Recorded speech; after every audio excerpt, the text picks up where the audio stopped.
बुद्धि में स्थित हो गई, मैं ही संपूर्ण विश्व, अकंप धारणा बैठे गया द्वेष समाधि सो, समाधि की अवस्था ही अखंड रहने लगे, अनंतता मिली उसको वेदों का सार में। अरे 5-6 वर्ष की उम्र में हम ही तो नंगे नंगे थे, अब 60, 70, 80 वर्ष के बैठे, अब अभी नंगे बैठे हैं कि नहीं? उस समय कपड़े के नंगे थे, अब ज्ञान के नंगे हैं। ज्ञान पहन लीजिए तो हम वही है। ज्ञान से सभी कर्म अर्पण करना मुझे, कृष्ण जी बार बार कह रहे हैं, भागवत में भी उद्धव को, अक्रूर को, और गीता में, तो ज्ञान से सभी कर्म अर्पण करना मुझे, निराश निरहंकारी अशोक बन। जो ज्ञान मैं तुझे दे रहा हूँ अर्जुन, मेरे ज्ञान के अनुसार ये स्वार्थ छोड़ के अर्पण भाव से सब काम करना। ज्ञान बुद्धि कही मैंने, मान तू पार्थ कर्म में। तेरी बुद्धि में ज्ञान नहीं है, तेरी बुद्धि को ज्ञान दे रहा हूँ तेरे आचरण करने के लिए। तो क्या ज्ञान दे रहा हूँ कि ईश्वर सब भूतों के हिये में पार्थ है वसा, यंत्राकार फिराता है भूतों को निशक्ति से, उसके शरण में जाना। जो चराचर सृष्टि के रूप में आदि अंत मध्य विस्तार में विश्वरूपी ईश्वर दिख रहा है, तो ईश्वर सब भूतों के हिये में पार्थ है वसा, और वो उत्पत्ति स्त्री लय के चक्र में घुमा रहा है, उसके शरण में जाना। अब कृष्ण ये नहीं कह रहे कि मेरे शरण में आना। जो ईश्वर संपूर्ण चराचर सृष्टि के रूप में आदि अंत मध्य रहता है, उस ईश्वर विश्वरूप ईश्वर को पहचानो, अपने स्वकर्म के द्वारा समर्पित भाव से सच्चाई से सेवा करो। अपने स्वकर्म के द्वारा सच्चाई से समर्पित भाव से सेवा करोगे तो वह ईश्वर जब प्रसन्न होगा तो उसके प्रसाद से स्थायी शांति का स्थान पाए। अत्यंत गुह्य ज्ञान मैंने तुझे बता दिया, उसको ध्यान में रखना चलने बुद्धि से। अत्यंत गुह्य ज्ञान मैंने तुझे बता दिया, मेरे ज्ञान को ध्यान में रखना और चलना निजबुद्धि से। तो कृष्ण जी ने कह दिया कि महाराज बिल्कुल ठीक है। जब विश्व की पहचान श्री कृष्ण ने अर्जुन को कराई, अर्जुन की मुंह से पहली बार ये बात निकली है, पहली बार। अर्जुन की उम्र 70 वर्ष की थी, भारत इतिहास के प्रमाण से कृष्ण की उम्र 75 वर्ष की थी। ये बात पहली बार निकली है कि अनेक बाहु मुखपेट आंखें सर्वत्र देखा तुमको अनंत, दिखे नहीं अंत न मध्य आदि, हे देव विश्वेश्वर विश्व। और ये विश्व कितने हैं आप बताइए, कितने हैं विश्व? पर उसमें सिर कितने हैं? अरे 6 अरब आदमी होंगे तो 6 अरब आदमियों को 6 अरब सिर, और जानवरों के सिर, पक्षियों के सिर, चिटियों के सिर, अनंत सिर हैं। एक ही विश्व एक है, उसमें पाँव कितने हैं? अरे 6 अरब आदमी होंगे तो 12 अरब पाँव होंगे, और जानवरों के पाँव और पक्षियों के पाँव। अनेक बाहु मुख पेट आंखें हैं, सर्वत्र देखा तुमको अनंत, अरे दिखे नहीं अंत न मध्य आदि, हे देव विश्वेश्वर स्वरूप। अनादि मध्यांत अनंत वीर्यम, अनंत बाहु सूर्य। अरे सूरज और चंद्रमा जिसकी आंखें हैं, अनंत अनंत बाहु मुखपेट आंखें, सर्वत्र देखा तुमको अनंत, दिखे नहीं अंत न मध्य आदि, हे देव विश्वेश्वर।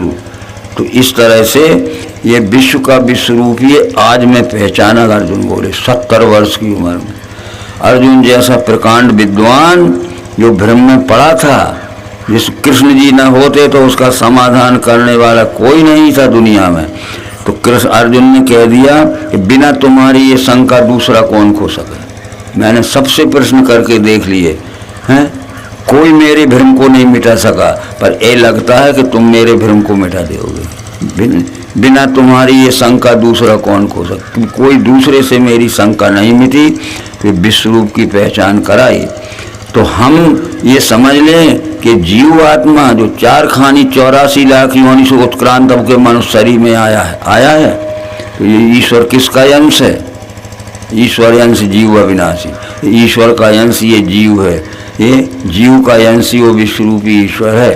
तो ये हमारा परम पिता परमात्मा है, उसके हम अंश जीव हैं। जीव जब तक विश्वरूप परमात्मा को न पहचानेगा तो 1000 नहीं लाख जन्म धारण करता जाए, मुक्त नहीं होगा। भागवत पुराण के 7वें स्कंद के 14 अध्याय के 39 श्लोक में लिखा है, खोल के देख लेना, कि जब सतयुग के मनुष्य विश्वरूप परमात्मा को जानते थे, सतयुग सब योगी विज्ञानी कर हरि ध्यान ताई पर, त्रेता में भी इस विश्वरूप परमात्मा को जानते रहे। जब त्रेता का अंत हुआ, द्वापर का शुरू हुआ, तो मनुष्यों की बुद्धि बिल्कुल पशु बुद्धि हो गई। तो पशु बुद्ध हो गई, तो उस समय के समझदारों ने कहा कि उसकी ईश्वर की एक प्रतिमा बना के रख लो और हाथ जोड़ लिया कर। तो इसमें लिखा है वो मूर्खों को समझाने के लिए प्रतिमा बना के रख ले और उसकी पूजा कर लिया कर, हाथ जोड़ लिया कर, उसको खिला दिया। तो उसमें लिखा है कि ये मूर्खों को समझाने के लिए उसकी प्रतिमा बना के रख लीजिए, तर प्रतिमा 100 जन्म तक भी पूजोगे तो तुम्हें सुख शांति नहीं मिलेगी। ये भागवत में लिखा है 7वें स्कंद के 14वें अध्याय का 39 और 40 श्लोक है। माया ने चेतन जी ने झगड़ा मिटा दिया। बस इस के बाद समाप्त कर दे।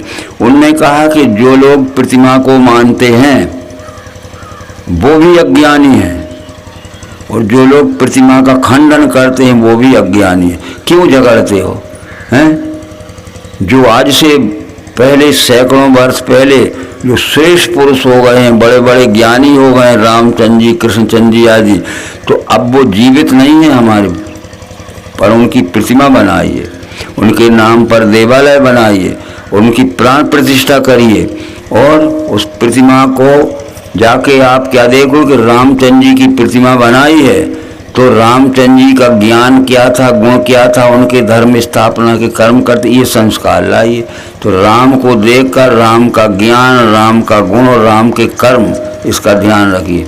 तो प्रतिमा श्रेष्ठ पुरुषों के ज्ञान गुण कर्म की यादगार का प्रतीक है। अब राम को देख के राम का ज्ञान क्या है, राम का गुण क्या, ये कर्म तो हम जानते, हाथ ही जोड़ के चले गए हैं। इसमें यहाँ समाज में मत टकराना, समझना आपको है यहाँ, नहीं तो ये बात हम कहें और तुम उत्तर दे के नहीं जानोगे और दोनों कान और खिंचवा के आ जाओगे। ये सब भागवत में लिखा है, पढ़ लेना है आप, नोट कर लेना। तो मतलब ये है कि प्रतिमा श्रेष्ठ पुरुषों के ज्ञान गुण कर्म की यादगार का प्रतीक है और इतिहास का संरक्षण। त्रेता युग में राम हो गए, इतिहास में त्रेता युग में राम ने कौन सा ज्ञान दिया, राम ने कौन से गुण थे और राम के कौन से कर्म थे, थोड़े में कह देते हैं। ठीक है, रामचंद्र जी का जब जन्म नहीं हुआ था, ठीक है, नहीं हुआ था, जन्म होने का कारण है महाराज दशरथ ने पहली शादी अपनी बड़ी रानी कौशल्या से कर ली, संतान नहीं हुई। जब संतान नहीं हुई तो फिर हमारे को भी ये विचार आता है कि पहली पत्नी से संतान नहीं तो कुल न डूब जाए तो दूसरी शादी कर लेते हैं। जब दूसरी शादी सुमित्रा देवी से कर ली, संतान नहीं हुई, तो भी एक प्रश्न खड़ा हो गया। तीसरी शादी कैकेयी से कर ली, संतान नहीं हुई, तब तीसरी शादी कैकेयी से कर ली, संतान नहीं, तो प्रश्न खड़ा हो गया कि ये तीन रानियां हैं, संतान क्यों नहीं होती। उस समय वशिष्ठ जी राजा दशरथ के कुलगुरु के पद पे आ चुके थे। वशिष्ठ जी वेद काल के 5वीं श्रेणी के विद्वान थे, ब्रह्म ऋषि थे, साइंटिस्ट थे, चिकित्सा विज्ञान, वनस्पति विज्ञान, संतति उत्पत्ति विज्ञान सब था। वशिष्ठ जी से राजा दशरथ ने पूछा कि गुरुदेव तीन रानियां हैं, संतान क्यों नहीं होती है, कारण बताइए। तो वशिष्ठ ने क्या कहा कि इस विषय में संतति उत्पत्ति के विशेषज्ञ को बुलाना पड़ेगा। और वशिष्ठ न होते तो कोई अंधविश्वासी होता तो वो कहता कि भैया इसकी कूख में शनि बैठ गया है, जो बीज होता है वो शनि खाता जाता है, तो मुर्गी चढ़ाओ, बकरा चढ़ाओ, वो उसमें खाता रहेगा तो बीज बैठ जाएगा। वशिष्ठ ने कहा नहीं, संतति उत्पत्ति के स्पेशलिस्ट को बुलाना पड़ेगा। वशिष्ठ जी से दशरथ जी ने पूछा कि संतति उत्पत्ति का विशेषज्ञ कौन है। बोले विभांडक ऋषि का, समीक ऋषि का, सत्संग। तो बुला दीजिए। तो श्रृंगी ऋषि वशिष्ठ बुलावा। अब पढ़िए वाल्मीकि रामायण। जब वशिष्ठ वो श्रृंगी ऋषि आ गया जो समीक ऋषि का पुत्र था, उसने तीनों रानियों का जांच किया, कोई दोष नहीं था, कोई दोष नहीं था। वाल्मीकि ने लिखा है, क्योंकि रामचंद्र जी ने सुनाया है, वो वाल्मीकि ने लिखा है, श्रुत लेख है। जब महाराज दशरथ का राज किया तो सारा दोष उनमें था, उनका इलाज किया गया, और जो इलाज किया गया वो आप पढ़ लेना। जो आज अमेरिका के और इंग्लैंड ऑस्ट्रेलिया के डॉक्टर आज भी जिन पुरुषों को संतान नहीं, वही इलाज आज भी होता है। और एक की तो बात क्या है, तीनों को पुत्र हो गए। दी दिन से हरि गर्भ ही आए, सकल लोक सुख संपत्ति चाहे, ये विधि गर्भ से है सब रानी, शोभाशील रूप गुण का है। तो ये तो लिखा है कि जय दिन से हरि गर्भ ही आए, सकल लोक सुख संपत्ति। राजभर में खुशी की लहर दौड़ गई। आशा टूट गई थी कि राजा दशरथ बूढ़े हो गए, अब संतान नहीं होगी, पर जब पता चला कि कौशल्या जी गर्भवती, ये विधि गर्भ से है सब रानी। अब इसके बाद हमने पढ़ा है भाई, प्रगट कृपाला दीन दयाला कौशल्या हितकारी। ये कथावाचक कहते वो माता जी के गर्भ से तो बड़े प्रगट भय है। लो अब वही बात कर दे। और क्या लिखा है पूर्व संदर्भ में कि जी दिन से ही गर्भ ही आए, ये रखी राम। तो गर्भ में आए, वही कहते गर्भ में नहीं आए वे तो प्रगट भय है, प्रगट भय है। अरे तुम ऐसे अंधविश्वास में कथाएं सुनाते हो और सब लोगों को भी भ्रम में फैला रहे। अगर रामचंद्र जी प्रकट हुए हैं माता जी के गर्भ में, नहीं तो उसमें तो ये भी लिखा है रामायण में कि बन्नो विधि पद रेणु भाव सागर जिन की नहीं आए, संत सुरासरी रेणु प्रगटे खल, खलों को भी प्रकट लिखा है। समझ सकते हो तो समझ लो। हाँ, अकेले प्रकट का ये अर्थ नहीं होता। जब 18 वर्ष की उम्र थी रामचंद्र जी की, विश्वामित्र जी के साथ जनक का धनुष यज्ञ देखने गए थे राम लक्ष्मण। रामचंद्र जी ने कहा कि गुरुदेव हमने सुना है कि जनक की पुष्पाट का बड़ी सुंदर है, बड़ी प्रशंसा हो रही है, हम देखना चाहते। तो विश्वामित्र जी ने कहा देख आओ। दोनों भाई फाटक में से घुस गए। 1 योजन लंबी चौड़ी थी, दिन भर घूमते रहे। बड़े बड़े झाड़ थे, पेड़ थे, पौधा थे, वनस्पति फूलों के थे। दिन भर घूमते रहे तो पौधों की और झाड़ों की आड़ में थे, नहीं दिख रहे थे। जब दिन भर घूम के आए दरवाजे पे तो वहाँ भी तो लिखा है लता भवन से प्रकट भय देयो सर्व। 18 वर्ष में प्रकट, आँख से जब तक वस्तु नहीं दिखती उसको अप्रकट कहते। तो वहाँ तो लिखा है 18 वर्ष में कि लता भवन से प्रकट भय ते ही अवसर दो भाई। अब मेरे हाथ में एक चीज होगी मित्रों, बताइए ये प्रकट है कि अप्रकट है? तो जब तक हमारी आंखों को नहीं दिखती तब अप्रकट कहते हैं। तो शिशु जब तक माता जी के पेट में रहता है हमारी आंखों को दिखता है क्या? प्रकट है कि अप्रकट है? और 9 महीने के बाद जब जन्म हो गया सारी दुनिया को प्रकट दिखता। तो ये प्रकट है कि अप्रकट है? अब प्रकट है कि अप्रकट है? ये प्रकट भय ताला खोलने के लिए है। इतना अंधविश्वास फैल गया बहनों भाइयों कि उसके जटाधारियों के पास भी बैठना आज एक हमारा जो ज्ञान था वो ही सीताहरण जैसा चला जाएगा। तो लड़ना झगड़ना किसी से नहीं। इसलिए जब जब अवतार आए उनने इस भ्रम को दूर किया और धर्म स्थापना की। इस युग में विश्वरूप परमात्मा का 9वां अवतार मायानंद चेतन आ गया। उसने चमत्कार निर्णय नामा कितनी पुस्तक लिख दी। तो इस तरह से ये सब बातें प्रगट अप्रगट के ये अर्थ हो गए। ठीक है। अच्छा, पहले क्या लिखा है कि जिस दिन से हरि गर्भ ही आए, तो गर्भ में आए तो गर्भ में थे नहीं दिख रहे थे, 9 महीना में पैदा हो गए तो दुनिया भर को दिखने लगे। तो 18 वर्ष की उम्र में लिखा है कि लता भवन से प्रकट भय ते ही अवसर दो बार। तो वो समझाने वाले वाह वाह, और ये समझाने वाली बहनें भैया भी वाह वाह में लगे हैं। बताओ, रामचंद्र जी का जन्म गुरु घर में गए पढ़ने को, ठीक है। अब सुन लेना रामायण भी लिखी है भागवत में, पूरी रामचरित लिखा है। गुरु के गए पढ़न रघुराई, अल्पकाल विद्या सवाई। अरे ज्ञान का भंडार तो राम में था ही। जैसे हमारे कमरे में बहुत बहुत कीमती चीजें रखी हैं, हीरा मोती जवाहरात रखे हो, पर चाबी हमारे पास ना हो तो दिख जाएगी। तो चाबी थी वशिष्ठ जी के पास। वशिष्ठ जी के घर में गए, गुरु के गए पढ़न रघुराई, अल्पकाल विद्या से थोड़े में सब विद्या आ गई। राजनीति शास्त्र, समाज शास्त्र, अर्थशास्त्र, भूगोल शास्त्र, भूगोल शास्त्र, वनस्पति शास्त्र, चिकित्सा शास्त्र, सारा। जब लौट के वशिष्ठ जी के गुरुगृह से आए तो पहला काम रामचंद्र जी ने पहला किया काम कि हमारे राज्य में, हमारे नगर में छुआछूत मानना दंडनीय अपराध होगा। ले रामान जी की पूजा करते और राम की बात, छुआछूत आज भी जिंदा हो रही है। और कह दिया कि जी विधि सुखी हुए पुर लोगा, कहीं के पानी सही सही हो। अरे नगर के पुरुष जिस प्रकार सुखी रह सकते थे सबको बुलाने लगे। ठीक है। लो राजा दशरथ के समय कुलगुरु नहीं थे, बसे कोई नहीं था। तो बसे जी ने कहा कि इस तरह से किसी जाति में पैदा होने से कोई ऊंचा नहीं होता है, ज्ञान से मनुष्य ऊंचा होता है। तो ज्ञानी इस बात को मानेगा। आगे बात आई, इस बीच में रामचंद्र जी का विवाह हो गया।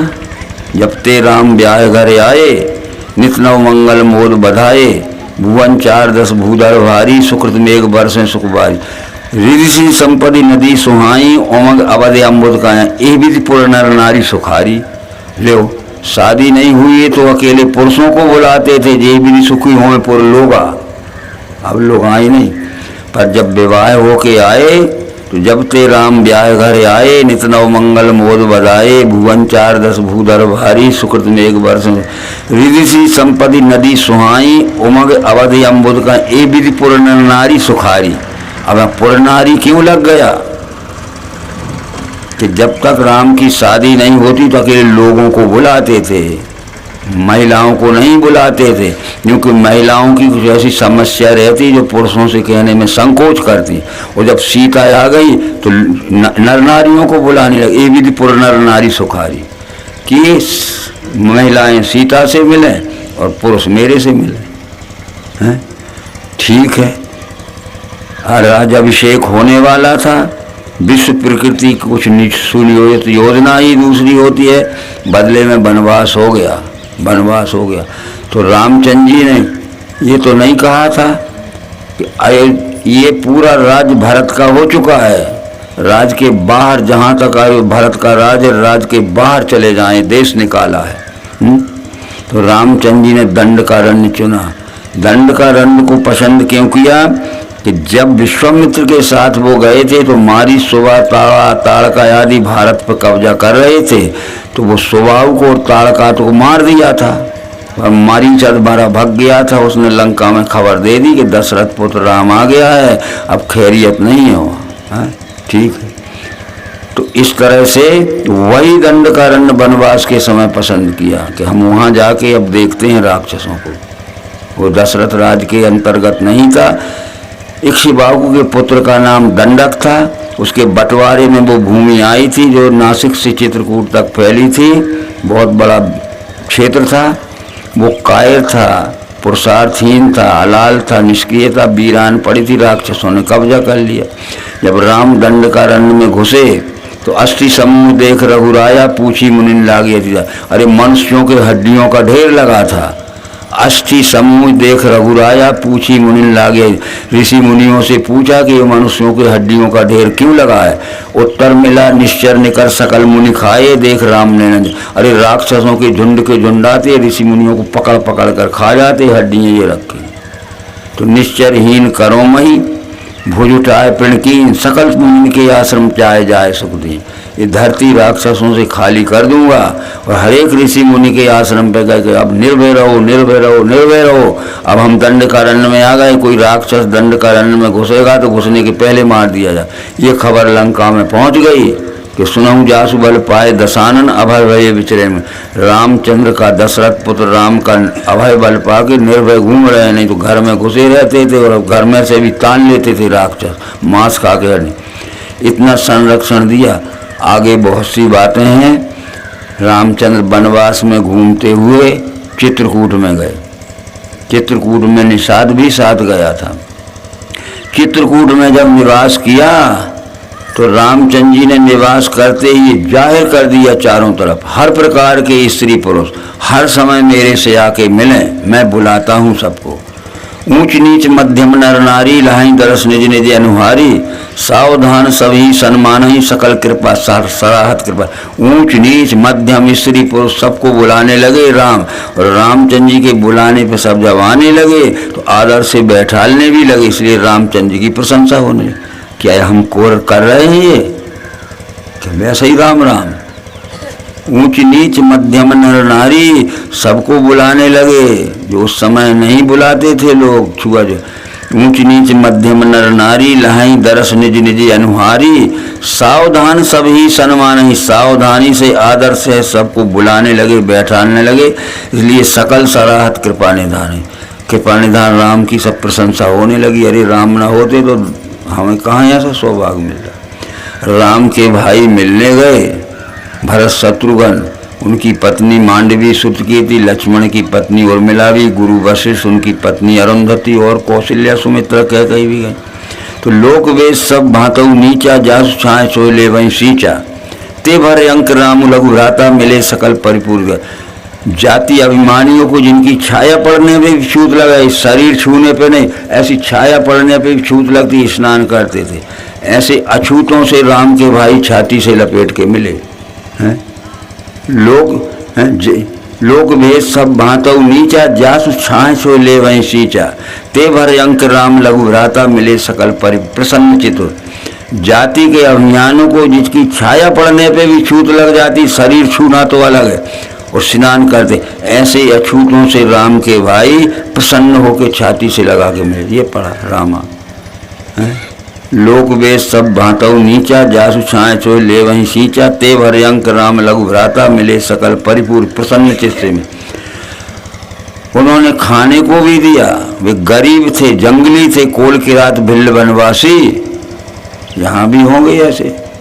तो वो गरीब थे, उनके पास धातु के पात्र नहीं थे, तो झाड़ के पत्ते में दोने बना के खाना लाए। भर भर पर्णपुटी रच रूरी, कंद मूल फले अंकुर जूरी हैं। पर्णपुटी के झाड़ के पत्तों का दोनों में खाना लाए और सबको दिया, खाया बड़े आराम से। और देखा कि ये गरीब दिन भर की कमाई यहाँ ले आए हैं, अब शाम को लौट के घर में जब जाएंगे, इनके घर में खाद्य सामग्री न होगी, इनके बाल बच्चे भूखे सो जाएंगे, तो पैसा दे दो इन्हें।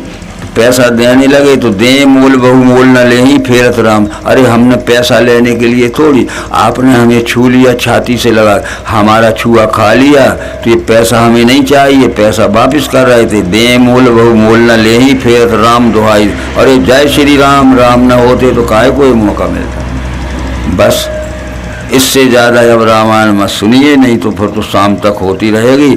वैचारिक परिवर्तन करिए, रामायण पढ़ने की अगर इज्जत रखते हो राम की और रामायण की, और भागवत पढ़िए यदि कृष्ण के चरित्र की इज्जत रखते हो। नहीं तो ऐसे तो दुनिया भर कैसेट गा रहे हैं, तो तुम भी भागवत पढ़ो चाहे रामायण गा रहो कैसेट में भर। इनमें लिखा हुआ ग्रंथ आचरण में लाना चाहिए।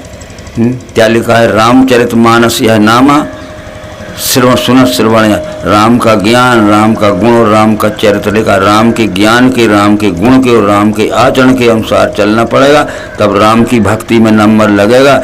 अपने मन से भक्त बने रहो, वहाँ तुम्हारा वेटिंग लिस्ट में भी नाम नहीं आने वाला।